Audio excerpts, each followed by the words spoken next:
बातचीत को इसी के साथ आगे बढ़ाते हैं। देवरिया से हैं देवरिया विजय से जी। विजय। देवरिया हमारे से बीच विजय, पहुंच आप भी चुके विजय हैं, बहुत अच्छी बात है कि विजय। इसी के साथ भारत आज की भी विजय होगी। ये मेरी खुद की सोच है और सारे चैनल के जो जितने लोग हैं उनकी खुद की सोच है। विजय जी, देवरिया से आप हैं जी, राजनीतिक माहौल क्या है देवरिया में? देखिए इस समय नगर निकाय चुनाव चल रहे हैं और नगर निकाय चुनाव थोड़ा सा माइक को आप एडजस्ट करिए। नगर निकाय चुनाव की चर्चाएं बहुत तेज हो गई हैं और प्रत्याशी अपने अपने दांव खेल रहे हैं। कुछ पार्टियों से खेल रहे हैं तो कुछ निर्दल से खेल रहे हैं। सभी लोग अपने अपने दावे कर रहे हैं कि हाँ मैं चुनाव लड़ूंगा और सबको ये सुविधाएं दूंगा। कुछ लुभावने भी दे रहे हैं, लुभावने लालच भी दे रहे हैं, जिसको कहा जाता है कि पैसा और कपड़ा सारी चीजों की लालच दी जा रही है। जो लोक लुभावन की आप बात कर रहे हैं, ये तो पूरे देश की राजनीति में फैल चुकी है। जो एक बीच में चला था ट्रेंड फ्री की रेवड़ी, प्रधानमंत्री मोदी ने भी उस पर अपना टिप्पणी किया कि फ्री की रेवड़ी। रमेश सर, क्या ये बीजेपी नहीं देती है क्या फ्री की रेवड़ी?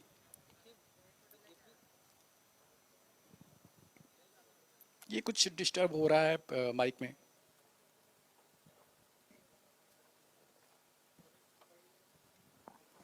देखिए, बीजेपी भी फ्री करती है, लेकिन यही है कि फ्री एक सिस्टम के साथ करती है। फ्री में राशन, फ्री में जो फ्री की पॉलिटिक्स है, बीजेपी को कैसे बुलाना है उससे मालूम है। आप समझ लीजिए 2022 का चुनाव हुआ ना, फ्री के दम पे कह सकते हैं आप सरकार आ गई। सरकार आ गई क्योंकि जो इनका एक मास्टर स्ट्रोक था फ्री में राशन देना, ये बहुत बड़ा स्ट्रोक है। इसका विपक्ष कोई तोड़ ही नहीं निकाल पाया। भाई तुम दोगे, मुझे मिल रहा है। आज आलम ये है कि फ्री की कोटे से समझ लीजिए आप दुकानदारों की राशन चल रही है, यानी फ्री का कोटा घर में भर गया, वहां से बेच के चला रहे हैं। तो ऐसे में बीजेपी के लिए बहुत बड़ी फ्री पॉलिटिक्स पे शायद आप जगह जगह आप देखते होंगे। फ्री के दम पे शायद गुजरात में भी सरकार बन गई केजरीवाल जी की। उन्होंने बहुत वादे किए हैं कि ये फ्री कर देंगे, फ्री कर देंगे। ये केजरीवाल की आपने बात कर दी, ये तो बहुत सारे वादे करते चले जा रहे हैं। फ्री कर देंगे, सब कुछ फ्री कर देंगे, ये कर देंगे, वो कर देंगे, और पैसा भी हम ऐसे लाएंगे वैसे लाएंगे। तो इससे पहले क्या जो सरकारें थी उन्हें ये नहीं पता था, उन्हें ये आइडिया नहीं था कि इस तरीके से हम फ्री कर सकते हैं जैसे केजरीवाल कर रहे हैं? देखिए दिव्यांशु, और भी सरकारें थी और भी जो भी अदर राजनीतिक दल थे, उन्हें पता था फ्री का हम वादा कर देंगे लेकिन कर नहीं पाएंगे। बाद में जनता उन्हें ही एक बाहर निकाल देगी। तो लिहाजा वो इस सब फ्री पे विश्वास नहीं करते थे। उन्हें पता था कि पब्लिक क्या है, क्या चाहिए, नौकरी चाहिए। भाई हमें हक दो, भीख नहीं। हक दो, भीख नहीं। अब क्या है, विजन चेंज हो गया है। अब फ्री में ले लो, हक छोड़ दो, हक की बात ही आप मत करो। तो लिहाजा इस वजह से गुजरात में भी आप देखो चुनाव है, तो यहाँ भी केजरीवाल साहब पहुंच गए हैं, यहाँ भी फ्री शुरू हो गया है।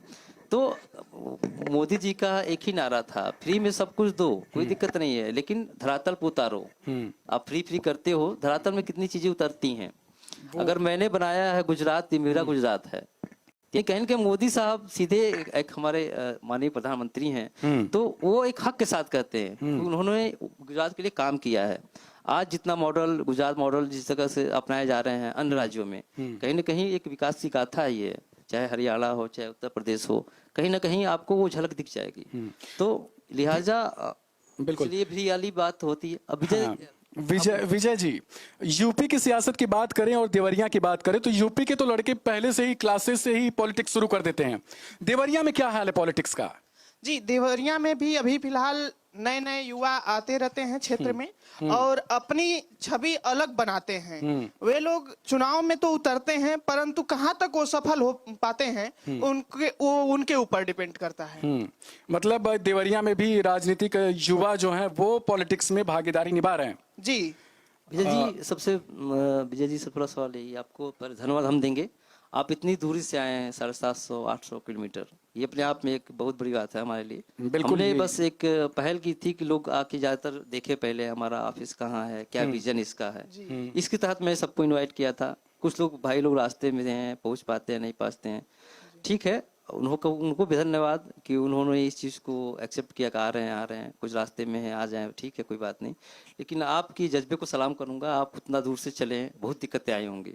जी सर। तो कठिनाइयां तो आती हैं, लेकिन मंजिल तक पहुंचे यही बहुत बड़ी बात होती है। मंजिल को पाने के लिए मेहनत करना पड़ता है।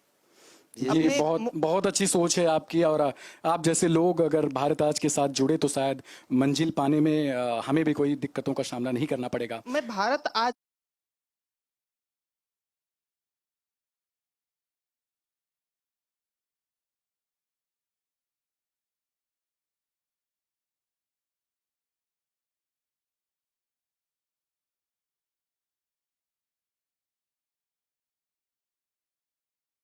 के साथ जुड़ा हूं कि कुछ अलग कर दिखाऊं अपने क्षेत्रों में, कुछ अलग रहे और सच रहे। बहुत अच्छी सोच है आपकी। इसी उम्मीद के साथ हम लोग उतरे भी हैं। हाँ, कुछ उतरे अलग भी हैं। रहे, नया तेवर रहे, नई चीजें हों। जी हमें भीड़ का हिस्सा नहीं बनना है, हमको अपनी अलग पहचान बनानी है।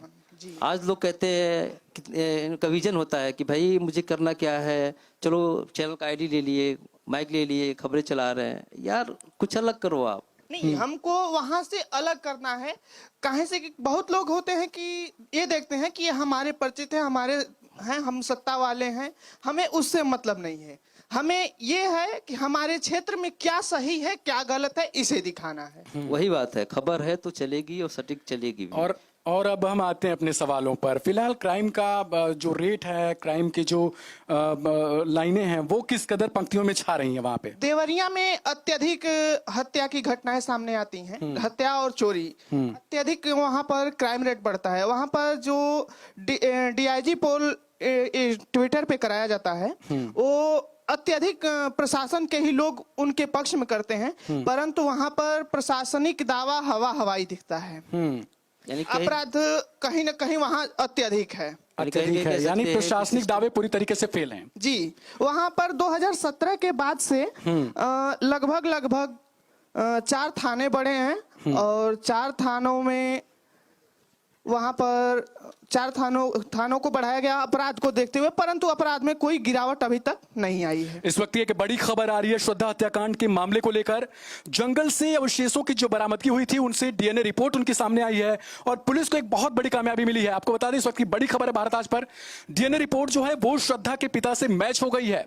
ये बड़ी खबर है, और श्रद्धा हत्याकांड को लेकर बड़ा सबूत साबित हो सकती है। डीएनए रिपोर्ट जो है वो जो अवशेष जंगल से पुलिस ने बरामद किए थे, उनके डीएनए रिपोर्ट वो श्रद्धा के पिता से मैच कर गई है, और ये अब कहीं ना कहीं अहम मोड़ ले सकता है। रमेश जी। जी दिवांशु, इस खबर पे पूरे देश की निगाहें हैं, क्योंकि बेटी को जिस तरह टुकड़ों में काट दिया गया। हाँ। आप सोच सकते हो कि इतना जघन्य अपराध आफ्ताब ने किया कि शायद उसे अगर फांसी भी चढ़ा दो तो वो कम होगा। आज लोग सारे पूरे देश में बस एक ही मांग उनकी है कि ऐसे हत्यारों को फांसी की सजा दे। साक्षी महाराज ने आज इसको लेकर एक बयान दे दिया कि क्यों ना करें हम आफ्ताब को मिट्टी का तेल छिड़क के जला दें। उसके साथ साथ एक और चीज उन्होंने मेंशन किया है, वो है सुअर का मांस। ये चीज सब चीजें उनके ऊपर डाल के, देखिए वो तो ठीक है, राजनीति है, वो तुमका काम ही है।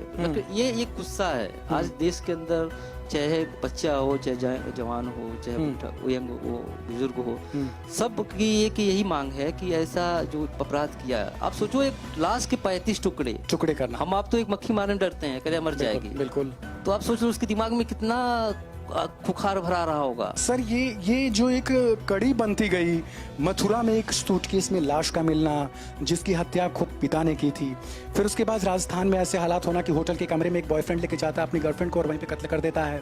दूसरा श्रद्धा का मामला, और ये अलग अलग चीजें जो कंटिन्यू आ रही है। झारखंड में आपने देखा था किस तरीके से एक लड़की को कमरे में बंद करके जला दिया गया। दिव्यांशु, ये एक अपने आप में बहुत भयावह है। ये एक गलत मैसेज आ रहा है। मतलब आप समझ सकते हैं, श्रद्धा हत्याकांड, अगर एक सवाल उस पर उठता है लोग की, बहुत ओपनली एंड फ्रैंक माइंड रहना कितना लोगों के लिए घातक हो सकता है। खुले विचार की लड़की थी, घूमना फिरना शौक था उसका, लेकिन वो रिलेशनशिप में रहती थी। लेकिन रिलेशनशिप एक हद तक दायरे में अगर रहे तो शायद आज ये हालत नहीं होती। आज हमें लाश के टुकड़े नहीं देखने को मिलते हैं। वो रिलेशनशिप में रही, एक बाहरी व्यक्ति पे विश्वास कर अपने घर को छोड़ दिया, अपने माँ बाप को छोड़ दिया। ये बहुत अहम चीज़ बोल रहे हैं आप, क्योंकि आप वरिष्ठ भी हैं, आपको पता भी होगा। एक बेटी होना और उसके बाद पिता माँ बाप जो उनके फेवर में बोल रहे थे, उनकी ज़िंदगी को लेके बोल रहे थे कि आप मत जाओ, ऐसा मत करो, तो क्या ये मैसेज क्या जा रहा है आज के युवाओं में कि पहले तो वो एक रिलेशनशिप में आते हैं और उसे बिना समझे बिना वजह जाने फिर ऐसे मामलों में इस तरीके से जिद करते हैं माँ बाप के सामने कि नहीं मैं उसी के साथ रहूँगा या रहूँगी, फिर इस तरीके की वारदात को अंजाम दे देना। देखिए दिबांशु, यही तो है। अब क्या है कि इसे आप कह सकते हैं कि कहीं ना कहीं ओपन अगर होना ठीक है, खुली बात, अच्छी बात है, लेकिन कहीं ना कहीं ये रिश्तों को दरकिनार करना है। आज एक लड़की बाहर रहती है, पढ़ती है, लिखती है, कोई अनजान व्यक्ति मिलता है, उसे अपना बना लेती है, उसके साथ चली जाती है, शादी कर लेती है, कुछ भी कर लेती है। अगर जो माँ बाप उसको पैदा किए, उस लायक पढ़ाए लिखाए, उनका भी साथ वो छोड़ देती है। यानी कहीं ना कहीं उसे लगता है कि ये हमारे नहीं है, जो नया अभी आया वो उनके हो गए। तो आप भी युवा हैं, सर ने एक बात बोली है कि अनजानों से मिलते हैं और उसके बाद इस तरीके की चीजें आगे बढ़ती हैं, फिर ऐसा वारदात होना, क्या लगता है आपको ये सही है कि माँ बाप की बातों को टाल दें और फिर जो मिला उसी के साथ निकल लें और फिर इस तरीके से वारदात हो जाए? नहीं, माँ बाप के भरोसे को तोड़ना ये एक सबसे बड़ी भूल है। माँ बाप ने इस उम्र तक और इस मुकाम तक पहुंचाया है, तो उनके साथ हमको चलना है, न कि किसी अनजान के साथ। माँ बाप जिनका साथ दे उनके साथ रहें, किसी अनजान के साथ न जाएं। ये बड़ी चीज है रमेश जी कि माँ बाप ने जिन्हें अभी तक इतना बड़ा किया, फिर उसके बाद अचानक से वो उनकी उंगली छोड़ देते हैं और इस तरीके से जाते हैं, फिर ऐसी कांड जो हत्याकांड सामने आ जाती हैं। तो ये डीएनए रिपोर्ट जो मिला है अभी पुलिस को और श्रद्धा के पिता से मैच हो गई है डीएनए रिपोर्ट, अपने आप में अहम सबूत भी ये अब हो चुका है। तो क्या लगता है कि अब अंजाम तक पुलिस पहुंचा देगी? देखो जानसू, आपको बता दें कि डीएनए रिपोर्ट का ही पुलिस इंतजार कर रही थी। यहाँ तक कि जिस तरह से आफ्ताब के इतने ठिकानों पे जहाँ जहाँ बरामदगी की, अभी तक हालांकि उनको अभी जो जिससे उसने हथ काटा था, उसने कई औजार का इस्तेमाल किया था, लाश के टुकड़े टुकड़े किए थे, आरी था, कई ऐसी चीजें थी, वो पुलिस को बरामद नहीं हो पाई हैं। कुछ चीजें मिली हैं हाँ, लेकिन ये ठोस सबूत था कि ये अवशेष मतलब वो लाश के टुकड़े उसी के ही थे। उससे क्या होगा, पुलिस अब एक अपना जो धाराएं लगाएंगे ना, एक ठोस अपना इस पे कोर्ट भी उस पे सवाल नहीं खड़ा करेगा। आप किस भी यहाँ पे कह सकते हैं हत्यारा है ये सब। एक पुलिस को पहले ही पता था कि हत्या इसने किया है, सब कुछ बखूबी उसने कबूल भी किया है। तो जो उसने कबूला, जो उसने जिस थ्योरी पे आपने कल एक बहुत अच्छा स्टोरी भी लिखा था उस पे, जो कि एक सोच सकते हैं कि अगर एक वेब सीरीज देख के, एक पिक्चर देख के कोई एक प्लानिंग कर सकता है, तो क्यों ना ऐसे हम वेब सीरीज और ऐसे पिक्चरों पे पहले ही लगाम लगाने की कोशिश करें। बहुत बड़ी बात कही है आपने, क्योंकि कल मैंने आपके साथ इस चीज पर चर्चा भी किया था कि वेब सीरीज और फिल्मों का सहारा ले रहे हैं ये मर्डर करने के लिए। एक फिल्म हाल फिलहाल में अभी आई थी, तो उसमें भी कुछ इसी तरीके के वारदात थे कि नायक जो है हत्या कर देता है, वो हत्या किसी भी वश उसने किया हो, लेकिन फिर उसके बाद इस तरीके से उसने लाश को छिपा दिया कि वो पुलिस स्टेशन में बरामद होती है। और वही कुछ ऐसा तो इस सीन में भी लग रहा है कि इसने हत्या किया और सबूतों को कुछ इस कदर साफ कर दिया कि पुलिस को ढूंढने में जंगल जंगल जाना पड़ रहा है, तालाब कि इस तालाब को कैसे हम इसका पानी निकाल दें कि इसमें हो सकता है कि श्रद्धा की सिर मिल जाए। देखिए दिव्यांशु, वेब सीरीज और जिस तरह की फिल्में होती है ना, वो एक बहुत ही रिसर्च करके बनाई जाती हैं। और उसमें क्या है, इस समय सोशल मीडिया का जमाना है, तो हर कोई कुछ नया नया सोचता है, इसमें नया क्या है, इसमें नया क्या है, ये कहते हैं ना खुरापात। हाँ, तो आजकल के जमाने में लोग ज्यादा खुराफात ही करना सोचते हैं। अगर आप किसी को मोबाइल थमा दो तो वो कुछ ना कुछ एक खोजना सोच करेगा। आज सोशल मीडिया क्यों बहुत ज्यादा एक्टिव है, क्यों बहुत सारे लोग सोशल मीडिया को भाग रहे हैं, क्योंकि पता है ये खुराफात का खजाना है। बिल्कुल। और इसी खजाने के तहत अगर उसको भी इस तरह के वेब सीरीज देखा, कई फिल्में देखा, तो उसको भी इसको अंदाजा लग गया कि हाँ, मुझे कैसे एक प्लानिंग के तहत किसी घटना को अंजाम कैसे देना है और कैसे निकलना भी है। वो तो अगर पिता एक तहरीर नहीं देता तो शायद वो तो गुमनाम थी, श्रद्धा का पता ही नहीं था कि दुनिया में कहाँ है। जिस तरीके से उसने टैकल किया, जिस तरीके से उसने मर्डर किया, उसका लाश को ठिकाने लगाया, तो अगर एक एफआईआर नहीं होती, गुमशुदगी नहीं होती, कल को वही पिता छोड़ देता, चलो जब छोड़ के गई तो भूल जाओ, तो श्रद्धा तो अब तक गुमनाम रहती।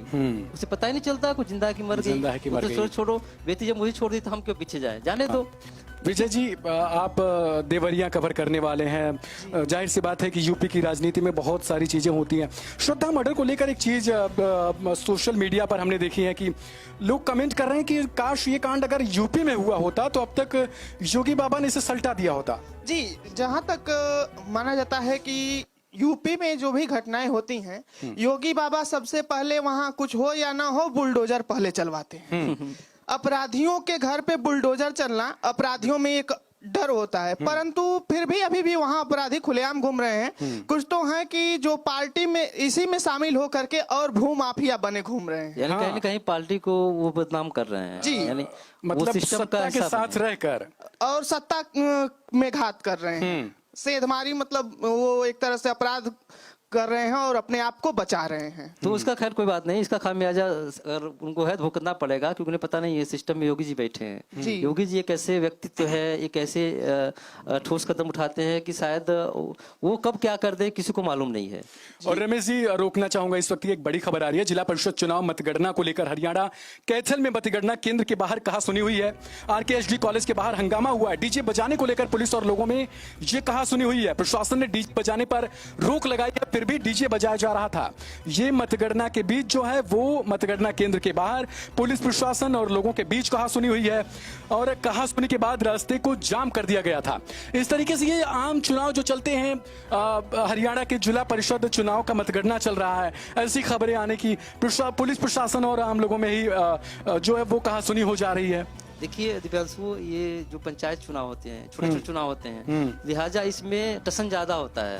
क्योंकि आप एक विधायक का चुनाव लड़ लो लेकिन पंचायत का चुनाव न लड़ो। हमेशा सलाह देते हैं कि अगर जमानत जब्त कराना है तो भैया बैठ जाओ। ये तो बड़ी बात आप कह रहे हैं कि एक जिला पंचायत का चुनाव आप लड़ लो लेकिन विधायक का मत लड़ो। ये कह रहे हैं विधायक का चुनाव छोटा चुनाव हो जाएगा, पंचायत का चुनाव बड़ा हो गया उनके लिए। पंचायत क्या है, वो एक चौधर होता है। वहाँ क्या की चीजें जैसे होती छोटी छोटी बातों को लेकर, खेत का विवाद, खेत में पानी नहीं दिया था उसका याद रहेगा 5 साल पहले। अच्छा, पुरानी चीजों को लेकर हिस्ट्री लेकर रखते हैं। वही बनता है। कोई कैंडिडेट खड़ा है तो उसके पीछे उसकी पिछली बैकग्राउंड निकाली जाएगी। 5 साल पहले इसने मुझे 100 रुपये नहीं दिया था, अच्छा इसको वोट नहीं देंगे। तो लिहाजा ये बहुत छोटा चुनाव होता है लेकिन बहुत बड़ा चुनाव होता है। पुलिस उधर सबूत खंगाल रही है, इधर ये हिस्ट्री खंगाल लेते हैं। हाँ, ये जिला पंचायत लेते हैं। हाँ। इनकी क्या सोच है कि छोटे स्तर के जो चुनाव होते हैं ना, तो ये क्या होते हैं अपने आप में बहुत टफ होते हैं। जैसे प्रधानिक हुआ, सरपंच का हुआ, चौधर का हुआ, इसमें होता है क्या, ये एक एक वोटिंग के लिए बहुत महत्व रखते हैं। आज जो हंगामा बता रहे हैं आप, तो इसी बात को लिया होगा। विरोधी दल हार गया होगा, हताशा हुई होगी, और सत्ता दल जिसने चुनाव जीत दर्ज किया वो जश्न मना रहा होगा, तो खुन्नस कहीं न कहीं निकलेगा ही। तो लाजमी इस तरह के बवाल और होते रहते, छोट-छोट घटनाएं तो होती रहेंगी। तो ये हमने अभी आपको एक बड़ी खबर बताई है कि हरियाणा कैथल में मतगणना केंद्र के बाहर कहासुनी हुई है। ये कहासुनी पुलिस प्रशासन और वहां मौजूद लोगों के बीच हुई है। कहासुनी के बाद रास्ते को जाम कर दिया गया। ये बड़ी खबर थी जिला परिषद चुनाव मतगणना को लेकर हरियाणा की। फिलहाल हम आते हैं यूपी पे फिर से। देवरिया में फिलहाल जो मुद्दे हैं वो क्या हैं चुनाव को लेकर? अगर फिलहाल में चुनाव कराए जाए तो किसकी जो है किस पार्टी को क्या मिल सकता है? वहां पर कुछ कहा नहीं जाता है। देवरिया में 7 विधानसभा है और 7 विधानसभा से इस समय 7 विधानसभा पर भाजपा का कब्जा है। सभी सीटों से भाजपा अपने प्रत्याशियों को उतारा और चुनाव जीत भी गया है। वहां से एक अच्छी खासी जीत दर्ज की है। तो अभी फिलहाल वहां से अगर उतारा जाए तो कुछ जगहों का माहौल बिगड़ भी सकता है। जी, तैयारी कर सकते हैं कहीं ना कहीं। आपकी बीजेपी भले चुनाव जीत गया है लेकिन जो काम करना चाहिए धरातल स्तर पे अभी नहीं कर रही है, काम नहीं कर रही है। जी, तो यानी कहीं ना कहीं बीजेपी के लिए ये खतरे घंटी है। हाँ जी, खतरे घंटी। ये तो बड़ी चीज है कि बीजेपी को जो करना चाहिए वो नहीं कर रही है। वो जी वहाँ पर अपने वादे जो किए हैं उस वादे को नहीं पूरे कर रहे हैं। वादे से कुछ अलग कर रहे हैं, अलग भी कर रहे हैं तो समाज के लिए नहीं अपने लिए कर रहे हैं। यानी ये तो योगी जी के मंसूबों को पलीता लगा रहे हैं। जी, तो ऐसे सम्मान वहां पर अभी कुछ दिन पहले एक ग्राम विकास राज्य मंत्री विजय लक्ष्मी गौतम जी हैं, उनके ऊपर जमीन कब्जा करने का मामला आया था सामने। अच्छा, विधायक मंत्री जी पे कब्जा? जी हाँ, खबर भारत चलाई थी। जमीन वो एक वकील के जमीन पर कब्जा कर रही थी। मतलब वकालत से ही दादागिरी हो गई। जी, सत्ता में आने के बाद वकालत से ही दादागिरी। तो ये तो रमेश जी बड़ा सवाल है कि आप सत्ता में आते हो, फिर उन्हीं से लड़ाई लड़ने लगते हो जो आपके लड़ाई के लिए कोर्ट में बैठकर हंगामा करते हैं, आपके लिए चीजें लड़ाई लड़ते हैं, वो जज के सामने तमाम दलीलें देते हैं। देखिए दिव्यांशु जी, बात अपनी ये अलग है, लोग करते हैं, क्योंकि अभी क्या है, जो सिस्टम का हिस्सा जब बन जाते हैं ना, वो चीजें भूल जाते हैं। तो इस वजह से वो तब कब्जा करने की नीयत से उतरते हैं, ना कि वकील है कि टीचर है, सब भूल जाते हैं। तो हालांकि योगी के मंत्रियों पे दाग नहीं लगते, क्योंकि योगी जी खुद भी दाग कर देते हैं उनको, कहने की कह सकते हैं अपना, जब वो बुलडोजर चलाते हैं तो वो भागे भागे फिरते हैं। तो अगर संज्ञान में योगी जी लेंगे तो बड़ा कार्रवाई की जाएगी उनके ऊपर। और इस तरह की कोई भी अभी तक सरकार के, नई सरकार बनी है, 6 महीने पूरे हो गए, अभी तक किसी पे दाग नहीं लगा बहरहाल। लेकिन ये है कि अगर योगी जी हैं तो इस पे संज्ञान लेंगे। चलिए, फिलहाल इन्हीं शब्दों के साथ आपसे विराम लेने का समय आ चुका है। देवरिया से आप आए इतनी दूर से, बहुत शुक्रिया आपका। भारत आज आपका शुक्रिया करता है। और इन्हीं के साथ संध्या, ओवर टू यू।